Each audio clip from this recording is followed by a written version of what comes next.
حضرت علی پاک رضی اللہ تعالیٰ عنہ ایک سفر تے جاندے نے پے، ایک رستے وچ جاندے نے پے، ایک جگہ تے جاندے نے پے، نال آپ دے ساتھی آپ دے نال نے، چلدیاں کہنے لگے جناب پیاس لگ گئی ہے، پانی چاہیے۔ میرے علی پاک نے فرمایا تھوڑی دیر ٹھہر جاؤ، اگے جا کے پانی آ جائے گا۔ تھوڑا جا اگے چلے، ساتھی کہنے لگے جناب ہن بس اور نہیں ٹریا جاندہ، پانی دیو۔ فرمایا اچھا یہ تو زمین کھودو۔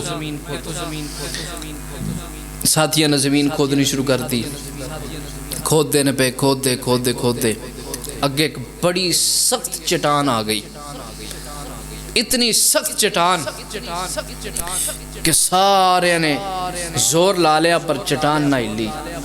مولا علی فرمایا پیچھے ہو جاؤ، سارے پیچھے ہو گئے۔ حضرت علی نے انج پھڑ کے انج ہی ماری، چٹان بار۔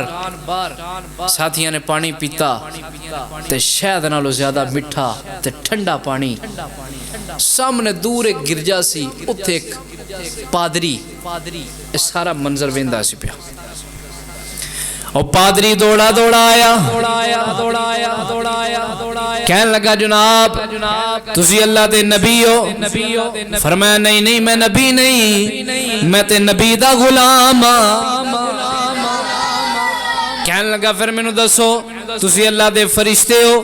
فرمایا نہیں میں انسان ہاں۔ کہنے لگا پھر مینوں دسو تسی کسے نبی دے داماد ہو؟ فرمایا ہاں میں امام الانبیاء دا داماد ہاں۔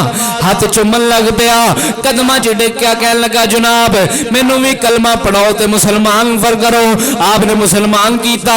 فرمایا اتنا عرصہ ہو گیا تو اس گرجے وچ، کہندا بڑی دیر ہو گئی۔ فرمایا اتنے عرصے وچ تو کلمہ کیوں نہیں پڑھیا، تو مسلمان کیوں نہیں ہویا؟ اچانک کی ویکھیا ہے کہ تو مسلمان ہو گیا ہے؟